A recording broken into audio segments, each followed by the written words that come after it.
Hello అందరూ ఎలా ఉన్నారు? ఈరోజు ఇంట్లో వాడుకునే పూలతో హోమ్ మేడ్ ధూప్ స్టిక్స్ ఎలా చేయాలో చూద్దాం. మనం పూజ అయిపోయాక దేవుడి దగ్గర పూలు తీసి పారేసే బదులు ఇలా ధూప్ స్టిక్స్ చేసుకోవచ్చు. వాటి కోసం పూలు బాగా ఎండబెట్టుకోవాలండి. ఒక 4 days ఎండబెట్టుకున్నాక అవన్నీ ఒక మిక్సీ జార్లోకి వేసుకోండి. అండ్ మనకి సువాసన రావాలి కదా బయట చేసినట్టు, అందుకని కర్పూరము, గంధపు పొడి అండ్ కొంచెం చెక్క పొడి ఉండాలి. కానీ దానికి మనకి చెక్క పొడి కన్నా కూడా ఇలా కొబ్బరి పీచుని నలుపుకుంటే మనకి ఒక పౌడర్ లాగా వస్తుందండి.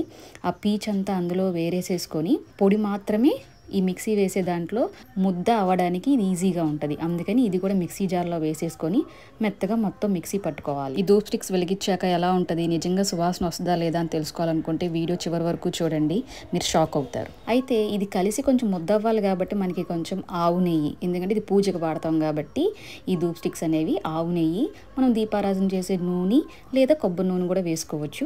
ఇవన్నీ మెత్తగా మిక్సీలో బాగా మెత్తగా అయిపోయేలాగా పట్టండి. కానీ పూరేకులు అయితే ఏమైతే ఉన్నాయో అవి మరీ మెత్త పౌడర్ లాగా అవ్వండి. ఎంతో కొంత బంతిపూ రేక్ అనేది ఎంతో కొంత ఉంటుంది. సో నేను ఇలాగ ఒక 10 నిమిషాలు మిక్సీ పట్టాక ఇలా అయింది.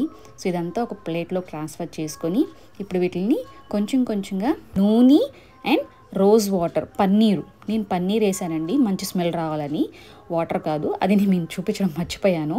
అది గ్లాస్ చూసారు కదా, ఆ గ్లాస్లో రోజ్ వాటర్ పోసుకున్నాను. రోజ్ వాటర్తో మిక్స్ చేసుకున్నాను ఎందుకంటే కొంచెం మంచి స్మెల్ రావడానికి.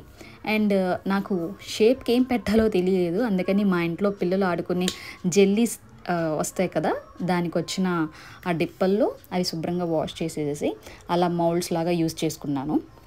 బట్ లాస్ట్కి ఇంకొక 2 జస్ట్ కోన్ షేప్ ట్రై చేద్దాం అసలు వస్తుందో లేదో అని చెప్పి ట్రై చేసా, వచ్చింది.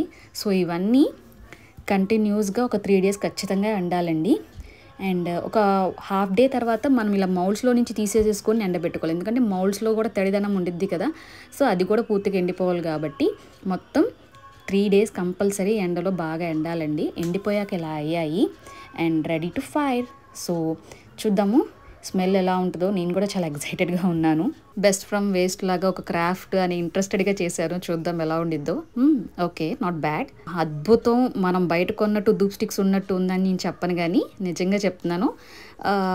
లైట్గా రోజ్ వాటర్ అండ్ గంధం వాసన అయితే వస్తుందండి, ఇంకంతకంటే ఓహోగా ఏం కాదు. ఇది ఒక కైండ్ ఆఫ్ ఎక్స్పీరియన్స్ ఏనండి. బట్ రియాలిటీ చూడండి, సగం వెలిగాక ఆగిపోయింది. పూర్తిగా ఎండలేదు అనుకుంటారేమో, ఎండయి అయినా కూడా సక్సెస్ కాలేదు. సో ఇంకో 2 days ఎండబెట్టాను. ఎండబెట్టాక కూడా పరిస్థితి ఇదే, సగంలోనే ఆగిపోయింది. అందరూ ఎలా చేయాలి ఏంటి అనేది వివరంగా చెప్తారు, కానీ అది చేశాక ఎలా ఉందనేది ఎవరు చెప్పరు. నేను అందుకనే చెప్పాలనుకుంటున్నాను. ఇట్స్ 50% అండి, అంత వర్తీ అయితే కాదు, మనం టైం వేస్ట్ చేసుకోవడమే అని అనిపించింది.